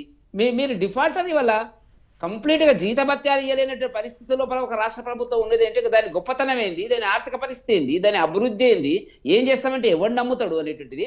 ఫీజు రియంబర్స్మెంట్ ఉంది, బెదిరిస్తున్నారు వాళ్ళని. మీ కథ ఏందో చెప్తా అంటున్నాడు. ఫీజు రింబర్స్మెంట్ మీద ఏమంటున్నాడు? మీరు ఎట్లా పెట్టిన కాలేజీలు చూస్తా అంటున్నాడు. నన్ను కోసినా కూడా ఉద్యోగ నాయకులను థ్రెటన్ చేస్తున్నారు, బ్లాక్ మెయిల్ చేస్తున్నారు. ఇదండి వాళ్ళు చేస్తున్నటువంటిది. వాళ్ళ పిఆర్సీ ఉంది. 2 సంవత్సరాల కింద ఆయన పెండింగ్ పెట్టిపోయిండు. కమిషన్ ఇచ్చిండు ఆయన. కనీసం కేసీఆర్ గారు ఇప్పటి వరకు దాని రిపోర్ట్ లేదు, ఉన్నదా లేదు, చచ్చిందా లేదా రిపోర్టు. మీరు ఇవన్నీ పక్కకు పెట్టి మేము ప్రజాపాలన చేస్తున్నాము. ఏం ప్రజాపాలన చేస్తున్నారు? వీళ్ళంతా ప్రజలు కాదండి. 60 లక్షల మంది ఉద్యోగస్తులు, వాళ్ళ కుటుంబాలు ఉన్నటువంటి దాన్ని మీరు పక్కకు పెడితే మీకు జరిగేటువంటి రేపు వచ్చేటువంటి తీర్పు ఎట్లుంటుందో మీకు తెలియదా? Come back to rising Telangana global summit. Sir, rising Telangana global summit గురించి మాట్లాడదాం కాసేపు. ఓకే, గ్లోబల్ సమ్మిట్ లో సరే దాన్ని భారతీయ జనతా పార్టీ ఆహ్వానిస్తున్నటువంటిది. మా కేంద్ర మంత్రి గారు కిషన్ రెడ్డి గారు పోయినారు. సరే, ఆయన చెప్పినటువంటి పద్ధతిలో జరిగింది, దాంట్లో సందేహం లేదు. నేనేమంటున్నానంటే ఊహాజనితమైన దీన్ని కలర్ఫుల్ సినిమా లాగా దీన్ని తీసుకుపోతున్నారు. ఏం జరుగుతుందో ఒకటి తెలియదు, ఏముంటుందో తెలియదు. అక్కడ ఒక క్రియేట్ చేసినాడు. నేను ఆ పక్కనే ఊరండి నాది. వీళ్ళు ఇంత చేస్తే రియల్ ఎస్టేట్ ను బూస్ట్ చేయడానికి ప్రయత్నం చేస్తే అది పెరుగుతలేదు. కొనేవాళ్ళు రైతులు ఏమంటారు తెలుసా? ఇది ఇట్లా జరుగుతుందా, బాగా జరుగుతుంది. మీ ఊళ్ళో భూములు కూడా రెక్కలు వస్తాయి కదా, ధరలకి లెక్కల వాళ్ళు అనుకున్నట్టుగా ఏం రాలే. ఎవరు కొనేవాడు లేడు, అమ్మేవాడు లేడు. రైతులు ఏమంటారు అంటే ఇది ఉంటుందా పోతుందా ఏందనేది ఇంకా నమ్మకం కుదరలేదండి. ఒక మాట మీద స్పష్టంగా ఏంటంటే రేవంత్ రెడ్డి గారు ఇచ్చిన మాటలకి ప్రజల్లో విశ్వాసం లేకుండా పోయింది. అది ఆయన ఏంది అనేటువంటి ప్రతి దగ్గర కూడా ఇప్పుడు 2,500 రూపాయలు మహిళలకు ఇస్తాడు. మరి ఆ ఫీజు రీఎంబర్స్మెంట్కి వచ్చేటప్పటికి బీసీలో లేదు రిజర్వేషన్, వాళ్ళకి ఇవ్వాలి డబ్బులు. మరి వైద్య ఖర్చులు ఉద్యోగస్తులకు సంబంధించి ఏది ఇవ్వలేని పరిస్థితిలో ఉండి ఇప్పుడు కొత్తది తీసుకొస్తున్నాడు. విచిత్రం ఏంటంటే రమణ గారు నాకు నవ్వు వస్తుంది. కనీసం నేను అర్థశాస్త్రం కొద్దిగా చదువుకున్నా. ఇక్కడ నుంచి తెలంగాణ ఎవరితో పోటీ అంటే ఏమంటున్నాడో తెలుసా ఆయన? జపాను, జర్మనీ, చైనా అవును, పక్క రాష్ట్రాలతో కాదన్నారు ఆయన. ఓకే, ఒక్క నిమిషం వెంకటరెడ్డి గారు, ఒక్క నిమిషం. ఇదానండి చెప్పాల్సింది. ఓకే, దత్తాత్రేయ గారు, దత్తాత్రేయ గారు, గుజరాత్ ఉంది, వాటితో పంచుకుంటారా? షూర్ షూర్ షూర్, ఒక్క నిమిషం వెంకటరెడ్డి గారు, ఒక్క నిమిషం. దత్తాత్రేయ గారు చెప్పండి. రమణ గారు, ముఖ్యమంత్రి గారి వ్యవహార శైలి ఎట్లా ఉంది అంటే ఇక్కడ ఉన్న పరిస్థితులను చక్కదిద్దున ఆయన అంటే నేను నేను ఇక్కడ ఉన్న పరిస్థితులతో పోటీ పడలేను, నా స్థాయి అది కాదు, నేను మెస్సీతో ఫుట్బాల్ ఆడాలా, దానికోసం 5,000 కోట్లు ఖర్చు పెట్టి ఒక చిన్న మినీ స్టేడియం నిర్మించుకోవాలా, నేను ఫుట్బాల్ ఆటగాన్ని అని చెప్పి ప్రపంచానికి చూపించాలని చెప్పేసి రూతలుగుతా ఉన్నాడు. అందుకే ఆయన పోటీ తెలంగాణ రాష్ట్రం అనేటువంటిది ఈ దేశంలో ఉన్నటువంటి 27-28 రాష్ట్రాలతో పోటీ కాదు ఆయనది. అదంతా కూడా ప్రపంచ స్థాయి పోటీ కాబట్టి ఆ స్థాయి. ఇప్పుడు దత్తాత్రేయ గారు ఒక్క మాట మాట్లాడుకుందాం. మామూలుగా ఇప్పుడు ఎవరికైనా టార్గెట్లు కానీ స్టూడెంట్ల దగ్గర నుంచి చూస్తే ప్రతి ఒక్కళ్ళు కూడా టార్గెట్లు హైగానే పెట్టుకుంటారు కదా, చాలా ఎక్కువగానే ఊహించుకుంటారు కదా, ఖచ్చితంగా ఆ గోల్ రీచ్ అవ్వాలనుకుంటారు. అలాగే ఆయనే చెప్తున్నారేమో. కరెక్ట్. ఆయన సెల్ఫ్ గోల్ కొట్టుకుంటున్నాడు రమణ గారు. ఏ విధంగా చెప్తా వినండి. తెలంగాణ రాష్ట్రంలో ముఖ్యమంత్రిగా ప్రమాణ స్వీకారం చేసిన తర్వాత మొదటి రోజు ఇచ్చినటువంటి హామీ, ప్రమాణ స్వీకారం రోజు ఇచ్చిన హామీ తెలుసా? నేను ప్రజా దర్బార్లో ప్రతిరోజు ప్రజలకు అందుబాటులో ఉంటాడు. ఉంటున్నాడా? మీరు చెప్పండి. మంత్రులు వస్తారన్నారు, వచ్చిండ్రా? ప్రజా దర్బార్లో తీసుకున్న అప్లికేషన్ ఫామ్ ఇచ్చి ఇంటికి వచ్చే లోపలనే మీ ప్రాబ్లం సాల్వ్ అయిపోయిందని మెసేజ్లు వస్తున్నాయి. ఇది ప్రజా దర్బార్ తీరు. ఇంకోటి నేనేమంటున్నా రమణ గారు, మనం ప్రజలకు ఏదైనా హామీ ఇచ్చేటప్పుడు నీతో అయితేనే హామీ ఇవ్వాలా. తెలంగాణ రాష్ట్ర బడ్జెట్ మీద అసలు ముఖ్యమంత్రి గారికి అవగాహన ఉందా? అవగాహన ఉందే హామీల విషయంలో గంపగులేడ హామీలు ప్రకటించిండా? నాకు అర్థం కాదు. ఇవాళ మేము హామీలు ప్రకటించినాం, మేము హామీలు నెరవేర్చడానికి మేము శాశక్తిలో కృషి చేసినాం, ఇచ్చిన హామీల కంటే ఇవన్నీ కూడా నెరవేర్చినాం. దత్తాత్రేయ గారు, కాంగ్రెస్ లీడర్స్ చెప్తున్నది ఏమిటంటే 10 ఏళ్లలో బీఆర్ఎస్ చేయలేనివి కేవలం 2 ఏళ్లలో మేము చేసి చూపించాం అంటున్నారు. వాళ్ళు ఏం చేసిర్రు వినండి, ఏం చేసిర్రు నేను చెప్తున్నా. ఈ తెలంగాణ రాష్ట్రంలో రైతుల ఆత్మహత్యలో తెలంగాణ నంబర్ 1 చేసిర్రు. గురుకుల విద్యార్థుల ఆత్మహత్యలో నంబర్ 1 చేసిర్రు. మహిళల మీద దాడుల్లో 58% దాడుల శాతం పెరిగి నంబర్ 1 చేసిర్రు. ఇక మోసం చేయడంలో నంబర్ 1. ఆశా అంగన్వాడీ వర్కర్లు ఏఎన్ఎంల మీద పోలీసులతో దాడులు చేయడంలో నంబర్ 1 చేసిర్రు. పేదోళ్ల గుడిసెలు గులగొట్టడంలో నంబర్ 1 చేసిండ్రు. హైదరాబాద్ పేరు మీద దాడులు చేయడంలో నంబర్ 1 చేసిండ్రు. ఇవాళ 5 లక్షల కోట్ల విలువ చేసేటువంటి భూముల కబ్జాలు, ఇండస్ట్రియల్ భూముల కబ్జాల కోసం ఆ నంబర్ 1 చేసే ప్రయత్నం చేస్తున్నారు. ఇదే అండి ఇవాళ నంబర్ 1 చేసే తీరు. తెలంగాణ ప్రజలకు ఇచ్చిన హామీలేంది? Okay, rising Telangana global summit effect ఏమైనా ఉంటుందా? లోన్ రైజింగ్ తెలంగాణ సార్, నేనేమంటున్నా రమణ గారు, ప్రపంచ స్థాయి సమస్యలను తీసుకొచ్చి పెట్టుబడులు పెడతా అని దావోసు పోయిండా ఈ పెద్ద మనిషి ముఖ్యమంత్రి? దావోసు పోయి ఎన్ని సంవత్సరాలు పెట్టుబడులు పెట్టాయి ఇక్కడ? దాని లెక్క పత్రం చెప్పమనండి. మీ హయాంలో కూడా చాలా సార్లు బీఆర్ఎస్ వర్కింగ్ ప్రెసిడెంట్, అప్పట్లో మంత్రి కేటీఆర్ గారు చాలా సార్లు వెళ్లారు. 360 వినండి రమణ గారు, చిన్న చితక కంపెనీలతో సహా మేము 366 స్టార్ట్అప్ కంపెనీలను తీసుకొచ్చి పెట్టుబడులు పెట్టించినాం. అవన్నీ కూడా టీహబ్ పరిధిలో పనిచేస్తా ఉన్నాయి. మీకు కావాలంటే లెక్క పత్రంతో ఒక్కొక్క సంస్థ ఎన్ని ఉద్యోగాలు ప్రొవైడ్ చేసిందో కూడా మేము చెప్పగలుగుతాం. 50,000 పైసలకు ఉద్యోగాల సామర్థ్యం ఉన్నటువంటి తెలంగాణ రాష్ట్రాన్ని మేము 9 లక్షల ఉద్యోగాల స్థాయికి తీసుకుపోయినాం. దాదాపుగా సంవత్సరానికి 2 లక్షల ఉద్యోగాలు పెంచినాం మేము. ఇవాళ హైదరాబాద్ సాఫ్ట్వేర్ ఉద్యోగాల సృష్టిలో నంబర్ 1 స్టేట్ గా ఎదిగింది. ఇవాళ హైదరాబాద్ ఇస్ నంబర్ 1 క్యాపిటల్. మీరు గుర్తుపెట్టుకోండి, comparing to other capital cities. బెంగళూరుని తలదలుతున్నాం మనం ఇవాళ. అంటే నేను ఇందాక అడిగిందే మళ్ళీ అడుగుతాను మిమ్మల్ని. పెరుగుతున్న వలసల దృష్ట్యా, అలాగే ప్రతి ఇంజనీరింగ్ కాలేజీ కూడా విపరీతంగా ఓ ప్రొడక్షన్ లాగా స్టూడెంట్లు బయటకు వదిలేస్తున్నాయి. ఇంజనీరింగ్ చేసినటువంటి స్టూడెంట్లు బయటకు వచ్చేస్తున్నారు, వాళ్ళు చదువుకుంటున్నారు, ప్రొఫెషనల్స్ కావచ్చు. మరి వీరందరికీ సంబంధించి వాళ్ళకు కొత్త ఉద్యోగాలు కానీ, అంటే రకరకాల వివిధ రంగాల్లో వాళ్ళకి ఖచ్చితంగా వాళ్ళకు ఉద్యోగ అవకాశాలు అవి కావాలి. వాటికి సంబంధించి ఇటువంటి సమ్మిట్లు అవి ఉపయోగపడతాయి కదా, వాటిని ఎందుకు స్వాగతించట్లేదు మీరు? ఏంటి రమణ గారు, ఈ రాష్ట్ర ప్రభుత్వం ఏదో స్కూల్ ఇంటిగ్రేటెడ్ స్కూల్ స్టార్ట్ చేసింది చెప్పారు కదా. అవును, ఒక్కటి ఈ 2 సంవత్సరాలు ఒక మోడల్ స్కూల్ ని కట్టి చూపించండి అండి. మేము కట్టినాం రమణ గారు. తెలంగాణ రాష్ట్రంలో ఒక మెడికల్ కాలేజీ కట్టినాం, కాలోజీ మెడికల్ యూనివర్సిటీ కట్టినాం. తెలంగాణ రాష్ట్రంలో 33 మెడికల్ కాలేజీలు తీసుకొచ్చిన ఘనత కేసీఆర్ది. 33 జిల్లాలకు 33 కలెక్టరేట్లు శాంక్షన్ చేసినాం. పాత జిల్లాల్లో అవి వదిలేసి కొత్త అయితే కట్టించినాం. మేము మున్సిపాలిటీలు కట్టాం, రోడ్లు కట్టాం, సతీష్ గారు ఎలక్షన్ తీసుకుందాం. సతీష్ వనాలు కట్టాం. ఎంత చేసినామండి తెలంగాణకు? దత్తాత్రేయ గారు మేము ఇచ్చిన హామీల కంటే ఎక్కువ చేసినాం. సతీష్ గారు చెప్పండి. ఇచ్చింది లేదు, ఇబ్బంది లేదు, మొత్తం okay okay okay okay okay ఒక్క నిమిషం. ఈ తెలంగాణ రాష్ట్రాన్ని బంగారు తెలంగాణ చేస్తామన్నారు, కానీ బంగారు తెలంగాణ దేవుడెరుగు.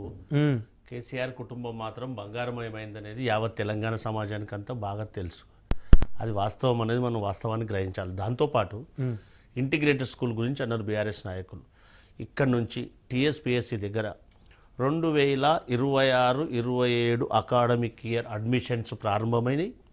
25-26 లాస్ట్ ఇయర్ ప్రారంభమై ఇప్పుడు అడ్మిషన్ పాఠశాల కొనసాగుతుంది. ఒక్కటని అన్నాడు ఇంటిగ్రేటెడ్ స్కూల్. దాంతోపాటు ఒక భవనం కట్టడానికి మేము 2 సంవత్సరాలు టీఎస్పీఎస్సీ దగ్గర తెలంగాణ స్టేట్ పోలీస్ అకాడమీ దగ్గర ఇంటిగ్రేటెడ్ పాఠశాల ప్రారంభమై అక్కడ పోలీసులకు కానీ అక్కడ ఉన్నటువంటి రాజేంద్ర నగర్ కాన్స్టిట్యుయెన్సీ ప్రజలకు కానీ ఆ పాఠశాల నడుస్తూ ఉంది. మీ ద్వారా ఇందాక ఒక్కటన్నా అన్నారు. దాన్ని ఏం చెప్తున్నంటే ఒక భవనం కట్టడానికి ఒక్క రోజులో అవుతుందా లేకపోతే ఓవర్ నైట్లో అవుతుందా? ఒక్కసారి ఆత్మ పరిశీలన చేసుకోవాలి. వారు 2 పర్యాయాలు 10 సంవత్సరాలు వారు చేసినటువంటి ఘనత ఏందో, వారి విధ్వంసం ఏందో యావత్ తెలంగాణ సమాజానికి మన అందరం కూడా ఒక్కసారి ఆత్మపరిశీలన చేసుకోవాలి. వారికి కూడా బాగా తెలుసు ఏ విధంగా విధ్వంసం చేశారు, ఏ విధంగా వాళ్ళు కరప్షన్ చేశారు, ఒకదానిపైన ఒకటి ఏ విధంగా వెలికి తీస్తా ఉన్నాం అనేది దాంతో పాటుగా అది పాడమనే పాటనా దాన్ని నేర్తే ఏం వెళ్తుందా అనేది సమయం కదా నిర్ణయిస్తుంది, సమయం నిర్దేశిస్తుంది కదా. ఖచ్చితంగా రైజింగ్ పేరుతోటి వారు చేసినటువంటి ఏదైతే ఉందో, వారు చేసినటువంటి ఏదైతే టీఎస్ఐ పాస్ ద్వారా వారు చేసినటువంటి భూసేకరణ ఎంత హీనాతీనం అంటే, రంగారెడ్డి జిల్లాలోని షాబాద్ మండలంలో రైతుల దగ్గర 85,000 తీసుకొని 90 లక్షలకు ప్రభుత్వ భూమిని అమ్మినటువంటి దుర్మార్గపు చర్య. వారికి ఇప్పటికి కూడా డబ్బులు ఇచ్చినటువంటి ఘనత అప్పుడు ఐటీ శాఖ మంత్రిగా ఉన్నటువంటి వారు ఆ శాఖ పట్ల ఉన్నటువంటి గౌరవ కేటీఆర్ గారు ఒక్కసారి సమాధానం చెప్పాలి. ఎందుకంటే ఆ కాన్సెన్స్ కాబట్టి చెప్తున్నామంటే వారు చేసినటువంటి రికార్డెడ్ ఎవిడెన్స్ అని చెప్తున్నట్టే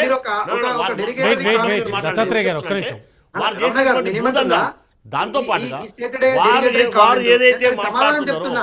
వారు ఏదైతే మాట్లాడుతున్నారో 2 పర్యాయాలు 10 సంవత్సరాలు తెలంగాణ ప్రజలు అవకాశం ఇస్తే వారు చేసినటువంటి ఒక్క పేరు చెప్పారు, కాలేజ్ యూనివర్సిటీ కట్టినాం అని చెప్పి. కానీ మేము 2 సంవత్సరాలు మెడికల్ కాలేజెస్ కూడా 2 పర్యాయాలు మేము 2 సంవత్సరాలు అయింది కదా. కనీసం మా కాల పరిమితి కూడా కంప్లీట్ కాలేదు, ఒక్క టర్మ్ కూడా. 2 సంవత్సరాల్లోనే మేము తెలంగాణ ప్రజలు మాకు అవకాశం ఇస్తే వారికి ఈర్ష కనీసం వాళ్ళకు మనసొప్తలేదంటే అంతకంటే హీనమైనటువంటి ఆలోచన ఇంకేమన్నా ఉంటుందా రాజకీయ పట్ల? ఒకసారి గుర్తుపెట్టుకోవాలి. మేమేం చెప్తున్నామంటే చిన్న ఎగ్జాంపుల్, ఇటీవల జూబ్లీస్ లో జరిగినటువంటి ఎన్నిక ఏదైతే అసెంబ్లీ బైఫర్కేట్ జరుగుతుంది, భారతీయ జనతా పార్టీ కనీసం వాళ్ళ కేంద్ర మంత్రి ప్రాతినిధ్యం వహించినటువంటి నియోజకవర్గంలో కనీసం డిపాజిట్ దక్కలేదు. టీఆర్ఎస్ ఏం చేసిందో జనాలు కదా వాళ్ళ స్థానం మాకిచ్చారు. అంతకంటే ముందు సికింద్రాబాద్ ఇచ్చిండ్రు, దాంతోపాటు జూబ్లీ హిల్స్ ఇచ్చిండ్రు. డీలిమిటేషన్ అయినప్పటి నుంచి కూడా అంత మెజార్టీ రాలేదు. మాకు తెలంగాణ ప్రజలు మ్యాండేట్ కదా, ప్రజాస్వామ్యం పట్ల వాళ్ళకి ఎట్లాగో గౌరవం ఓటు ద్వారా రైజింగ్ తెలంగాణ పేరుతోటి మేము చేస్తున్నటువంటిది అయితే రైజింగ్ తెలంగాణ గ్లోబల్ సమ్మిట్ నుంచి కాంగ్రెస్ ప్రభుత్వం ఆశిస్తోంది ఏంటి? నెక్స్ట్ లెవెల్ తెలంగాణను చూడొచ్చా? ఖచ్చితంగా. ఎందుకనంటే హైదరాబాద్ చుట్టుపక్కల ప్రాంతం డెవలప్ చేయవలసినటువంటి ఆవశ్యకత ఉంది. హైదరాబాద్ పెరుగుతున్నటువంటి అవసరాల దృష్ట్యా అక్కడ ఉన్నటువంటి సాంకేతికతను డెవలప్ చేయవలసినటువంటి అవసరం ఉంది అక్కడ. అందుకనే ఏదైతే మీరు ఇందాక కోట్ చేశారో ఈ విద్యార్థుల పట్ల, యువకుల పట్ల, విద్యార్థులు పట్ట సర్టిఫికేట్ పొందుతున్నారు కానీ వాళ్ళకి స్కిల్, ఈ మార్కెట్ కావాల్సినటువంటి స్కిల్ లేదు కాబట్టి ఒక స్కిల్ యూనివర్సిటీ కూడా చేసినటువంటి ఘనత ఈ ప్రజాప్రభుత్వాన్ని. దానికి వీసీ కూడా మహేంద్ర కంపెనీ సీఈఓను మహేంద్రనాథ్ గారిని వీసీగా చేసినటువంటి ఘనత కాంగ్రెస్ ప్రభుత్వాన్ని. అది మర్చిపోయి మాట్లాడితే మనం ఏం చేయలేం. మనం ఎందుకు చెప్తున్నాం అంటే ఖచ్చితంగా రేజింగ్ తెలంగాణ ద్వారా 144 కంపెనీల యొక్క సీఈఓలు ఆ సంస్థల యొక్క అధినేతలు పార్టిసిపేట్ ఎస్ సార్ వెంకటరెడ్డి గారు ఓకే ఖచ్చితంగా తెలంగాణ ఇప్పుడు రాష్ట్రంలో పెట్టుబడులకు వెంకటరెడ్డి మంచి గారు, సంస్థగా ఒకటి అది అవకాశం ఇచ్చే ఏర్పడే అవకాశం ఇచ్చారు. వెంకటరెడ్డి గారు ఇప్పుడు 144 సంస్థల ప్రతినిధులు వచ్చారు ఆల్రెడీ ఎంఓయూలు అవి చేసుకుంటున్నారు 44 అనేది వాళ్ళే చెప్పుకున్నారు నిన్న. మీరు 100 ఎక్కువ చేస్తున్నారు. అటెండ్ అయినటువంటి వాళ్ళు వివిధ సంస్థల యొక్క ఆ ప్రతినిధులు ఆ ప్రతినిధులు ఓకే చెప్పండి వెంకటరెడ్డి గారు. ఇప్పుడు ఇవాళ స్టేజ్ మీద చూసినాం కదండి, స్టేజ్ మీద అంత కీలకంగా ప్రపంచవ్యాప్తంగా గుర్తింపు ఉన్నటువంటి వాళ్ళు వచ్చినట్టయితే నాకైతే ఏం కనపడతలేదు. ఒకవేళ చెప్పుకుంటే చెప్పుకోవాలి, వాళ్ళు రేపటికి మన మీడియాలో కనపడుతున్నది, రేపు కూడా చూస్తే తెలుస్తుంది. ప్రత్యేకంగా గ్లోబల్ సంస్థలకు సంబంధించినటువంటి ఇప్పుడు వాళ్ళు వచ్చినట్టుగా మనకి సమాచారం అయితే లేదు. నేను చూసిన చాలాసేపు చూసిన, ఇంకా సరే వచ్చినారేమో రేపు పార్టిసిపేట్ చేస్తాను. నేను అన్నది అది కాదు. ఇప్పుడు ఒకటి మీరంత పెద్ద ఎత్తున కొన్ని కోట్ల రూపాయలు ఖర్చు పెట్టి దాన్ని ఆర్గనైజ్ చేసినటువంటి దాని మీద మీరు ఇస్తున్నటువంటి ఏదైతే ఉందో రేపు ఇవ్వబోయేటువంటి గ్లోబల్కి సంబంధించినటువంటి థీమ్ ఏదైతే ఉందో ఆ థీమ్లో ఏముంటుంది, ఏం చేయబోతారు, ఎక్కడి నుంచి చేస్తారు, వీళ్ళు డబ్బులు ఎక్కడి నుంచి వస్తాయి అనేటువంటి దాని కింద చాలా మంది వచ్చినారు. ఎంఓయూలు ఎన్ని అయితే రేపు తెలుస్తుంది కదా, 2 రోజులు అయితే తెలుస్తుంది కదా అక్కడ జరిగేటువంటిది.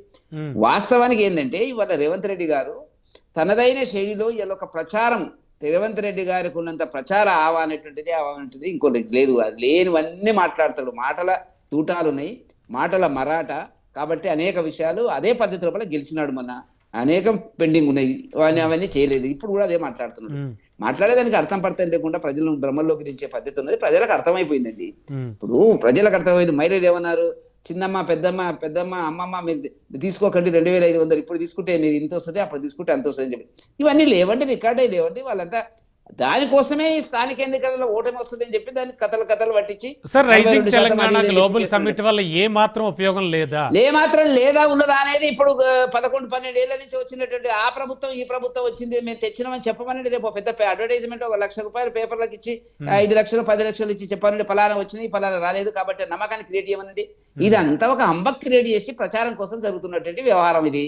అంతకంటే చెప్పి నేను అనుకోండి. మామూలుగా వచ్చేది వస్తాయి, పెద్ద విషయం కాదు. పెద్ద ఎత్తున ఇస్తేనే వచ్చిందని కాదు. రమణ గారు, తెలంగాణ రాష్ట్రం మీద చిత్తశుద్ధి ఉన్నటువంటి నాయకుడు ముఖ్యమంత్రిగా ఉంటే ఈ రాష్ట్ర ప్రజల అవసరాలు, భౌగోళిక పరిస్థితులు, తక్షణం తీర్చాల్సినటువంటి అంశాలు, సృష్టించాల్సినటువంటి ఉద్యోగాలు, వస్తున్నటువంటి సంస్థల మీద ఒక అవగాహన ఉంటది. ఐటీకి, ఐఐటికి, ఐఐఎంకు ఇట్లాంటి సంస్థలకు తేడా తెలవకుండా ముఖ్యమంత్రి గారు వేదికల మీదనే తప్పులు మాట్లాడుతున్నారు. హైదరాబాద్ కు విమానాలు తీసుకొచ్చి దిల్సుఖ్ నగర్ తయారు చేస్తాడు. ఏమన్నా వెంకరెడ్డి గారు అన్నారు కదా ఈ మాట. తర్వాత హైదరాబాద్ సముద్రం తెస్తాడు. హైదరాబాద్ రోడ్ల కింద మొత్తం కూడా బావులు తవ్వేసి హైడ్రా నీళ్లు పంపిస్తుంది అన్నాడు. ఇవి ఇట్లాంటి అవగాహన ఉన్నటువంటి ముఖ్యమంత్రి తెలంగాణ రాష్ట్రాన్ని డెవలప్మెంట్ చేస్తారు. రైజింగ్ తెలంగాణ అంటే రైజింగ్ తెలంగాణ కాదండి, అది రియల్ ఎస్టేట్ తెలంగాణ, అది రేవంత్ రెడ్డి తెలంగాణగా మారుతుంది. ఒక్క సెకండ్ అండి చెప్పండి దత్తాత్రేయ గారు. ఇదే అండి, ఇప్పుడు ఇది రైజింగ్ తెలంగాణ కాదు, రేవంత్ రెడ్డి గారి రియల్ ఎస్టేట్ తెలంగాణ. ఆయన బ్రదర్స్ వాళ్ళు బతకడం కోసం ఆ ప్రాంతంలో అటువైపున ఆయన నియోజకవర్గం దగ్గర, సొంత గ్రామానికి దగ్గరగా ఉన్నటువంటి ప్రాంతాన్ని ఎటు కనెక్షన్స్ లేనిది, వాళ్ళకి మొత్తం కూడా అచ్చపేట అడవులే కదండి. ఆ ప్రాంతంలో డెవలప్మెంట్ అయిన తర్వాత కనెక్షన్ అయినా ఉండాలి కదా. ఇప్పుడు మేము హైడ్రా, ఇప్పుడు ఇక్కడ ఉన్నటువంటి యాదగిరి గుట్ట సైడ్ ఏది అయినా కూడా రైజింగ్ తెలంగాణ కాదండి, రైజింగ్ తెలంగాణ గ్లోబల్ సమిట్ వల్ల ఉపయోగం లేదంటున్నారు మీరు. ముందు చూపు లేదు, దాని పరిణామాలు లేవు. కేవలం భూమి ఉంది కదా, ప్రజల దగ్గరికి వెళ్ళి రైతుల దగ్గరికి వెళ్ళి తీసుకోవాలా, రియల్ ఎస్టేట్ ఆయన పర్సెంటేజ్. మనకు సమయం కూడా లేదు. Thank you so much Dattatreya గారు, సతీష్ గారు, వెంకటరెడ్డి గారు డిస్కషన్లో పాల్గొన్నందుకు, మీ వెర్షన్స్ వినిపించినందుకు. సో ఇది ఇవాల్టి ఆవాజ్ తెలంగాణ స్పెషల్ డిబేట్. చూస్తూనే ఉండండి రాజ్ న్యూస్.